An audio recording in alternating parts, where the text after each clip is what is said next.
été changé en boule de merdasse. Elle glow. Elle glow.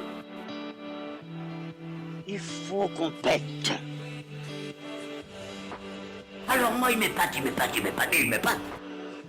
Et on lui pèlera le son comme au bailli du Limousin. On a fendu un beau matin, on a pendu avec ce tripe. Flattez-moi. Eh ben la denrée, on est en France. Allez, cul sec. Bonjour, bienvenue sur Histoire d'en dire plus.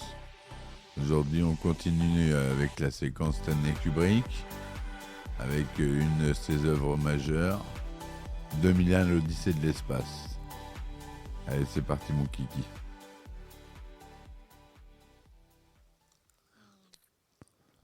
Alors, 2001, l'Odyssée de l'espace, ou 2001, A Space Odyssey, est un film britanno-américain de science-fiction, réalisé par notre cher Stanley Kubrick, et qui est sorti en 1968. Le scénario du film, coécrit par Kubrick et le romancier Arthur C. Clarke, s'inspire de deux nouvelles de Clarke, À l'aube de l'histoire et La Sentinelle. Parallèlement au tournage du film, Clarke rédige le roman 2001 de l'Odyssée de l'espace, qui sera publié peu après la sortie du long-métrage. L'intrigue principale du film traite de plusieurs rencontres entre les êtres humains et de mystérieux monolithes noirs censés influencer l'évolution humaine. Elle comprend un voyage vers la planète Jupiter, puis au-delà de l'infini à la suite d'un signal radio émis par un monolithe découvert sur la Lune. Produit et distribué par le studio américain Metro-Goldwyn-Mayer, la MGM, le film est presque entièrement tourné au Royaume-Uni, dans les studios MGM British. Il est d'ailleurs l'un des derniers films à utiliser ces locaux, ainsi qu'à Shepperton, du fait des plateaux de tournage plus vastes que ceux des studios américains. Le métrage est coproduit par la société de production de Stanley Kubrick. Ce dernier ayant déjà tourné 2 films au Royaume-Uni, décide d'y résider de manière permanente pendant le tournage du film. Les sources diffèrent concernant le pays de provenance de 2001 de l'Odyssée de l'espace. Bien qu'il ait paru aux États-Unis un mois avant sa distribution au Royaume-Uni, et que l'Encyclopédia Britannica le considère comme américain, plusieurs commentateurs le qualifient d'un film britannique, américain ou encore anglo-américain. Il a une durée de 156 minutes pour la première du film, et pour le film définitif, on est à 149 minutes. 2001, l'Odyssée de l'espace est fréquemment qualifié de film épique, en raison de sa longueur inhabituelle et de sa similitude de construction avec d'autres films épiques et classiques. Il est empreint de plusieurs thèmes, notamment l'évolution humaine, la technologie et l'intelligence artificielle, ou encore la perspective d'une vie extraterrestre. Le film est resté célèbre pour sa précision scientifique, ses effets spéciaux révolutionnaires pour l'époque, ses scènes ambiguës, son usage d'œuvres musicales au lieu d'une narration traditionnelle, et pour le rôle secondaire qu'occupent les dialogues dans l'intrigue. Sa bande-son mémorable est conçue par Kubrick lui-même afin d'épouser au mieux les scènes du film. Ainsi, le réalisateur use de la suite de valses du Beau Danube bleu de Johann Strauss pour rappeler le mouvement des danseurs de valse lors des mouvements de rotation des satellites, ou encore du poème symphonique de Richard Strauss, ainsi par les Zarathustra, afin d'aborder le concept philosophique nietzschéen du surhomme mentionné dans le poème philosophique du même nom. À sa sortie en salle en 1968, 2001 de l'Odyssée de l'espace est reçu de manière partagée, tant par la critique que par le public. Mais au fil du temps, il acquiert un statut de film culte et connaît un énorme succès au box-office. Quelques années après sa sortie, il devient le plus gros succès du box-office nord-américain de l'année 1968. Par la suite, et notamment au XXIe siècle, le film est acclamé par la critique, le milieu du cinéma et le public. Nommé à 4 reprises aux Oscars, Le film ne reçoit en définitive que le prix des meilleurs effets visuels. En 91, il est sélectionné par le National Film Registry pour conservation à la Bibliothèque du Congrès. Encore un. J'essaie de vous présenter les films qui sont dignes d'être dans le National Film Registry. Des grands films, en fait. La place primordiale qu'il occupe dans l'histoire du cinéma mondial, et à plus forte raison celle du cinéma de science-fiction, en fait l'un des plus grands films de tous les temps. Le film retrace, à travers différentes époques de l'histoire humaine, le rôle joué par une intelligence inconnue dans l'évolution de l'humanité. Il s'ouvre sur le générique avec le poème symphonique ainsi par les Zarathustra de Richard Strauss, puis un écran noir arrive de quelques minutes, sur fond d'atmosphère, une œuvre pour orchestre de Giorgi Ligeti. Le film est divisé en 4 actes distincts. Dans le premier acte, qui se déroule à l'aube de l'humanité, on suit des hominidés bipèdes qui découvrent l'usage de l'outil, après que ceux-ci ont touché un monolithe noir mystérieux. Dans le second acte, qui se déroule en 2001, on suit le docteur Heywood Floyd lors de son voyage sur la Lune, quand un monolithe identique y est découvert. Dans le troisième acte, 2 astronautes, le docteur David Bowman et Frank Poole, entreprennent un voyage vers la planète Jupiter à bord du vaisseau spatial Discovery One, à la suite du signal radio émis par le monolithe de la Lune vers Jupiter. Dans l'acte final, on suit le périple de l'astronaute David Bowman au-delà de l'infini. Au cours du voyage vers Jupiter, l'ordinateur de bord, HAL 9000, une machine douée de conscience qui commande toutes les fonctions du vaisseau Discovery One, se révèle être l'un des protagonistes centraux du film.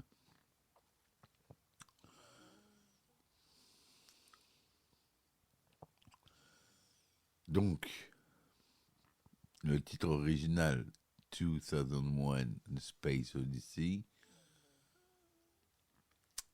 à la direction artistique, on a Joe Wesley, aux effets spéciaux le célèbre Stuart Freeborn, Dick Smith et le célèbre Douglas Trumbull, titulaire de l'Oscar. La société de production, c'est la MGM, la Stanley Kubrick Production et Polaris. Et en distribution, on a la MGM, la Warner Bros. Et Turner Entertainment. Le budget de 12 millions de dollars environ. Il a été tourné en couleur Metrocolor et Technicolor, négatif 65 mm, dont a été tirée une version 35 mm de 35e cinémascope, son stéréo 4 pistes magnétiques et son mono 1 piste optique pour les salles non équipées, et une version 70 mm de 20e Super Panavision 70, son stéréo 6 pistes magnétiques sur copie dite plate, ainsi que sur des copies appelées sphériques.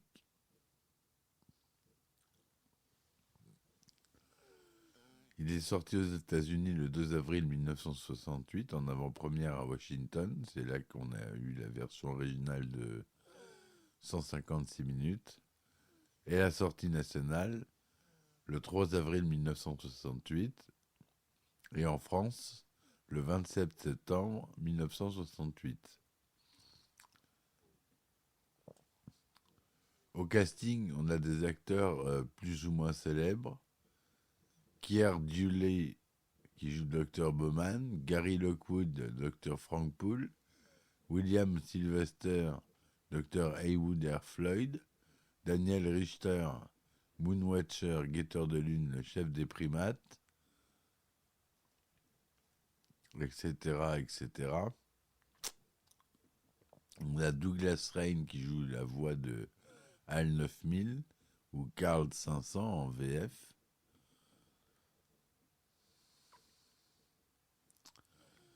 En 2001, l'Odyssée de l'espace est un film de science-fiction ayant suscité beaucoup de commentaires. On l'a par exemple qualifié de fable pessimiste sur l'avenir technicien de l'humanité, de méditation pascalienne sur la solitude de l'homme face au mystère insondable de l'univers et de la métaphore du trépas et du voyage vers l'au-delà. Kubrick avait réfléchi à l'idée de concevoir Dr. Folamour comme un documentaire réalisé par des extraterrestres. Cette idée, abandonnée pour Dr. Folamour, le poussa à s'essayer à un nouveau genre pour lui, la science-fiction. Ayant lu une nouvelle d'Arthur C. Clarke intitulée La Sentinelle, il décida de rencontrer son auteur en 1964 afin d'établir la thématique et préparer l'élaboration de sa prochaine œuvre. Pour ce film, Kubrick réunit une imposante équipe technique, 25 spécialistes des effets spéciaux, dont Harry Lange et Frédéric Ordway, tous deux issus de l'industrie spatiale, et Brian Johnson, plus tard oscarisé comme assistant non crédité, 35 décorateurs de plateau et 70 autres techniciens furent en effet employés pour le tournage. La salle de commande du Discovery nécessita un fort investissement car l'équipe du film dut construire un décor cylindrique rotatif pesant près de 30 tonnes d'un coût de $750 000. Le tournage commença le 29 décembre 1965 par la scène de la découverte du monolithe dans le cratère de Tycho et se déroula sur 7 mois. La post-production nécessita 2 ans de travail supplémentaires, alors que le budget initialement prévu était de $6 millions. Il dépassa les $10 millions, ce qui à l'époque était énorme pour un film. Ce qui s'explique en partie par l'utilisation d'effets spéciaux dans 205 plans du film, ce qui est aussi énorme pour l'époque. 2001 explora de nombreuses techniques d'avant-garde en matière d'effets spéciaux et fut notamment à l'origine du motion control.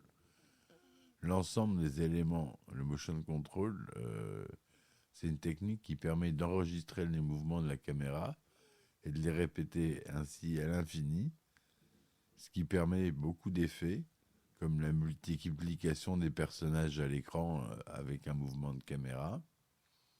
On filme plusieurs fois la scène avec le personnage dans différentes positions, et on assemble tout, et on a un mouvement avec tous les personnages présents en mouvement. Voilà, le motion control, à quoi ça a servi. Ça a été aussi très développé pour Star Wars, pour toutes les scènes spatiales. Voilà, je m'arrête là. L'ensemble des éléments scénaristiques et des décors firent l'objet d'une attention toute particulière, et plusieurs scientifiques et experts en matière d'exploration spatiale coopérèrent. Le coût des effets spéciaux représentera 60% du budget total du film. Le directeur de la MGM, Robert O'Brien, prévoyait une sortie du film pour la fin de l'année 66 ou au printemps 67. Mais l'avant-première n'a eu lieu qu'en avril 68 à New York. Stanley Kubrick a progressivement élagué son projet de départ. La durée d'origine est encore plus longue, 158 minutes, que le montage définitif, Final Cut, de 149 minutes. Son objectif initial était de produire le premier long-métrage de science-fiction doté de décors réalistes, qui ne soient pas décelables à l'écran, dont l'argument serait un scénario fondé sur des postulats et une représentation du futur proche et crédible, cautionnée par des scientifiques. Il s'entoura pour cela de conseillers irréprochables dans tous les domaines de pointe de l'époque, biostase, cerveau électronique, astronautique, paléontologie, ainsi que de l'hypothèse de l'intelligence extraterrestre. Une première version du film prévoyait aussi un prologue quasi-documentaire, fait d'entretiens avec des scientifiques et de commentaires explicatifs en voix off. Le mathématicien Irving John Good, l'auteur de science-fiction et scientifique Isaac Asimov, évoquait les futures bases lunaires. L'anthropologue Margaret Mead et les astronomes Fred Whipple et Sir Bernard Lovell, dont vous connaissez pour Apollo 13, insistaient sur la vraisemblance de la vie extrascolaire. D'autres parlaient des possibilités de manipulation génétique ou du développement d'ordinateurs intelligents dotés d'une personnalité artificielle. Enfin, le physicien Freeman Dyson envisageait l'exploitation des comètes, ajoutant trop de temps à une durée déjà considérable. Ces rushs ne furent pas utilisés sur le film.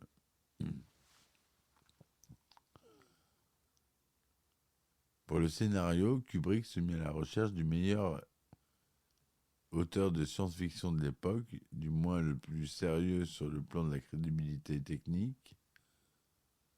Selon ce critère, ce put être Isaac Asimov, scientifiquement en plus d'être romancier, ou Brian Aldiss, qui a voulu utiliser plus tard pour ce qui est devenu AI, Intelligence Artificielle, film réalisé finalement par Steven Spielberg. C'est un autre savant et auteur qu'il choisit, Arthur C. Clarke. Nombre des idées inédites qui sont devenues des poncifs, maintenant, sont nées de la volonté de s'éloigner à tout prix de l'aspect série B de la SF de l'époque et de ses conventions. Kubrick ayant pris goût aux effets spéciaux avec Dr. Folamour, dont les scènes de vol du B-52 en transparence étaient supervisées par Welle Weavers, considérait que dans un tel projet, il n'avait pas le droit à l'erreur. Connu comme cinéaste intellectuel de stature européenne, il redoutait de faire une série B de plus avec des décors en carton-pâte et une anticipation peu crédible qui vieillirait mal. Il fit donc appel à la crème des techniciens en effets spéciaux, à de jeunes talents parmi lesquels Douglas Trumbull, un grand, qui est aussi devenu réalisateur, qui est mort cette année d'ailleurs, le pauvre, je ne savais pas. Engagé pour faire quelques dessins qui réalisa par la suite le film de science-fiction Silent Running, sorti en 1972. Le célèbre monolithe noir, objet emblématique du film, est transparent comme du cristal dans le roman de Clarke, qui peut être pensé au cristal qui songe de Theodore Sturgeon. Mais il a fallu renoncer à cette caractéristique car l'objet était ainsi invisible à l'écran. Le bonhanime bleu, accompagnant les vaisseaux en orbite circumterrestre, choix qui lui semblait de prime abord être le même type de fausse bonne idée, a été adopté par Kubrick parce qu'un technicien avait mis le disque pendant que l'équipe visionnait les rushs en salle de montage, et cette musique s'avérait coller à merveille. Il en alla de même pour les bruits oppressants de respiration et le silence de l'espace, simple conformité à la réalité des conditions du vide spatial. Cela n'avait jamais été fait avant et ne fut qu'exceptionnellement refait par la suite. Dans presque tous les films spatiaux, le grondement des moteurs résonne dans le vide de l'espace, ce qui est une aberration physique. Enfin, Kubrick se demanda pourquoi et à quoi pourrait ressembler un futur ordinateur intelligent, autre élément majeur du film et personnage à part entière, sans être ridicule. La SF de l'époque était en effet peuplée de robots ou de cerveaux électroniques plus ou moins machiavéliques, tous dotés d'une voix métallique, monocorde et inhumaine, tantôt assez réussis comme dans Le cerveau d'acier de Joseph d'Argent, tantôt franchement comique avec les Daleks de la série télévisée britannique Doctor Who.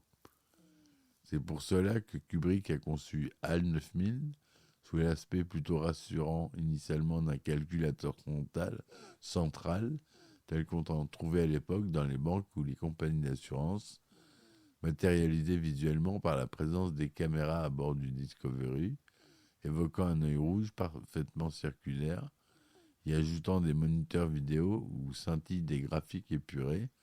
Surtout, il y confiera la voix d'un acteur canadien de théâtre, Douglas Rain, prenant ainsi le contre-pied des clichés de la science-fiction, avec le risque que ça paraisse incongru en étant trop éloigné des représentations traditionnelles d'une intelligence artificielle.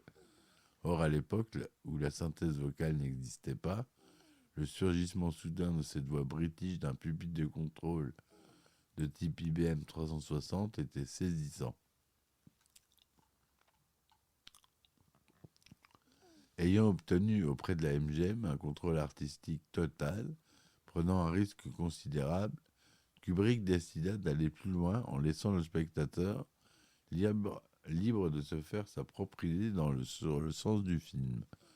Le scénario étant plus qu'esquissé par de vagues allusions, il ne voulait aucun synopsis apparent ou évident, et c'est pourquoi le film est une succession de scènes de facture très traditionnelles, conversations banales entre savants russes et américains, conférence de presse d'un officiel usant de la pire langue de bois possible, dialogue minimaliste des astronautes, Bowman et Poole, et de phases hallucinatoires proches du cinéma expérimental. Il court-circuita systématiquement les clichés de la SF, toutes les conventions scéniques et supprima une bonne partie des dialogues. Arthur C. Clarke a prononcé très explicitement « Si vous dites que vous avez compris 2001, c'est que nous avons échoué, car nous voulons que le film pose plus de questions qu'il ne donne de réponses. » Les circonstances de sa sortie en 1968 étaient presque idéales pour son succès retentissant, avec l'arrivée du LSD et autres drogues hallucinogènes, les ouvrages de Carlos Castaneda, la bande dessinée Philippe Drillier réutilisa l'œil rouge de Hal sous la forme d'un ordinateur féminin appelé Rose, le rock progressif, les hippies et le cinéma expérimental. Pourtant, le film subit de mauvaises critiques. Il fut éreinté par Variety, trucage habile à la George Pal par le New York Times, d'un ennui mortel par la revue The New Leader, George Pal, le producteur de la guerre des mondes de 1953. Une histoire de Dieu sans queue ni tête. La musique et les effets sonores revêtent une importance particulière, structurant profondément les aspects narratifs et spéculatifs du film, et redéfinissant les liens entre musique et image dans le cinéma de science-fiction contemporain. 2001, l'Odyssée de l'espace, est régulièrement cité dans les classements de films par les critiques de cinéma. Il figure à la 6e place du classement de la revue Sight and Sound et la 15e place du classement de l'American Film Institute 2007. Le personnage de HAL 9000 est listé à la 13e place du classement des 100 héros et méchants. De plus, il comporte une réplique classée dans le top 10 des top 100 des répliques de cinéma américain selon ce même institut. Enfin, il est considéré comme le meilleur film de science-fiction de tous les temps par le Online Film Critics Society. 2001, l'Odyssée de l'espace connaît un succès important commercial lors de sa sortie en salle. Il totalise 56 715 371 $ de recettes au box-office mondial. Et en France, il attire 3 256 884 spectateurs dans les salles. Sur Metacritic, il a une note de 82%. Sur Rotten Tomatoes, 93%. Allociné, 4 étoiles sur 5. Et Télérama lui donne 5 étoiles sur 5. Lors du Festival de Cannes 2018, l'objet a fait l'objet d'une projection remasterisée sous la direction de Christopher Nolan, en la présence de l'acteur Keir Dullea, David Bowman, ainsi que la fille de Stanley Kubrick, Katharina. Le film est ensuite ressorti en salle le 13 juin 2018.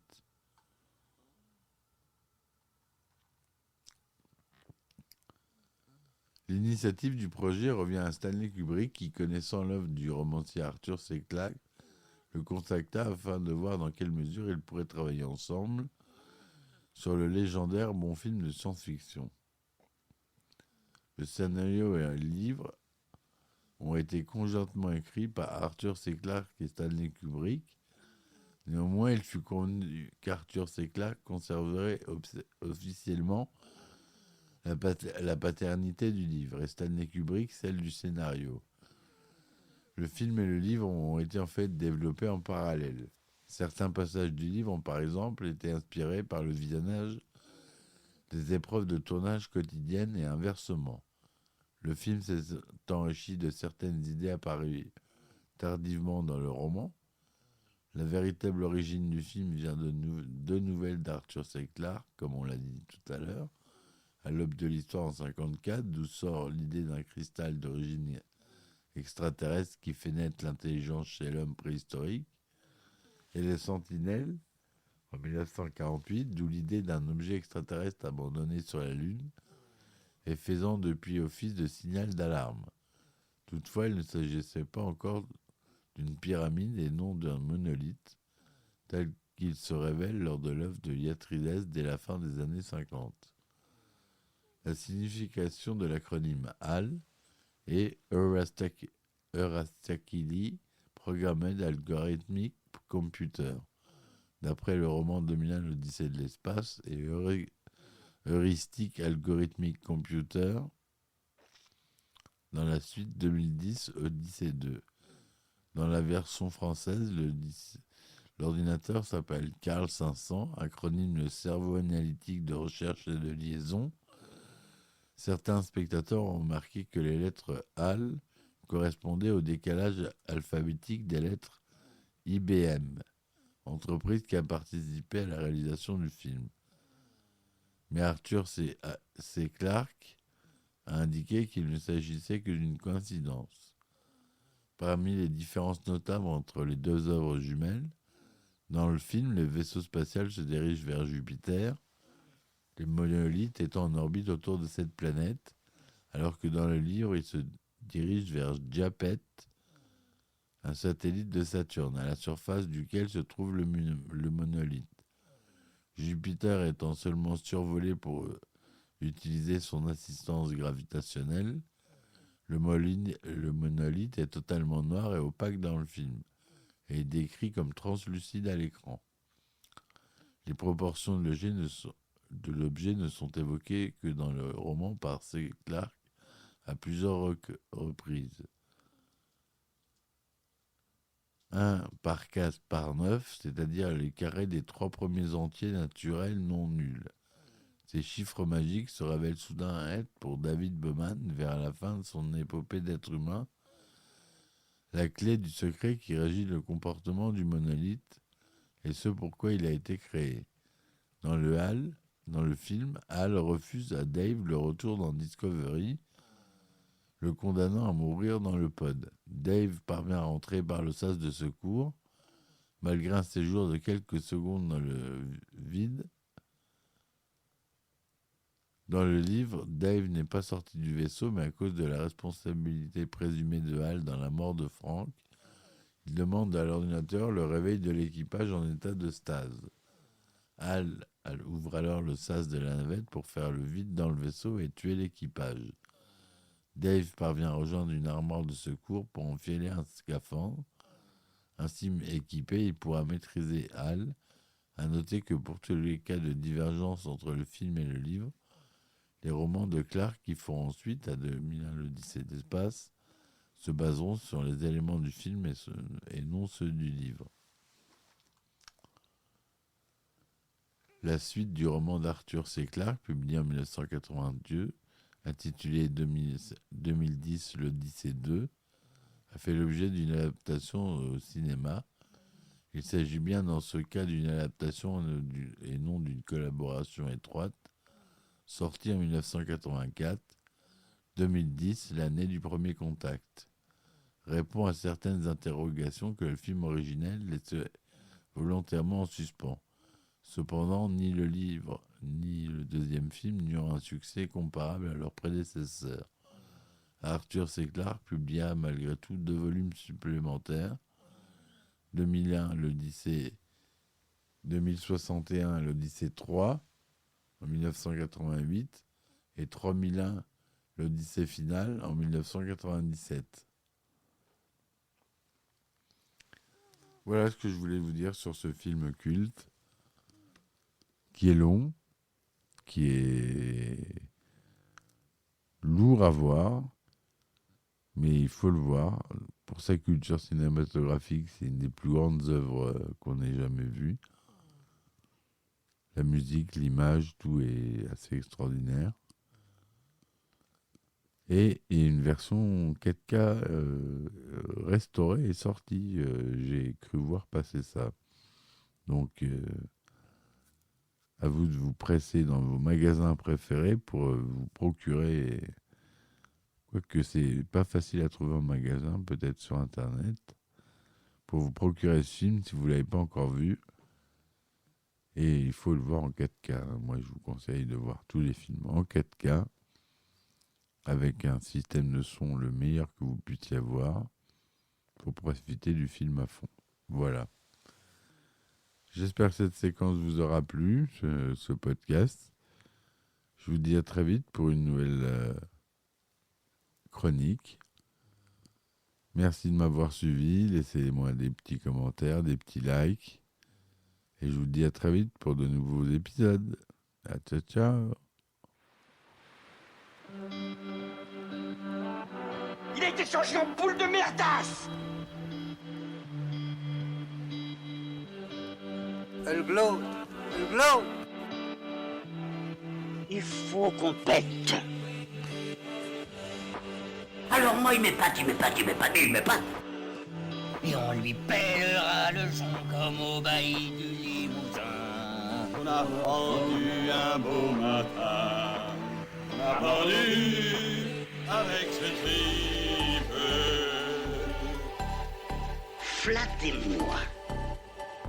Eh ben la denrée, on est en France. Allez, cul sec. Hop.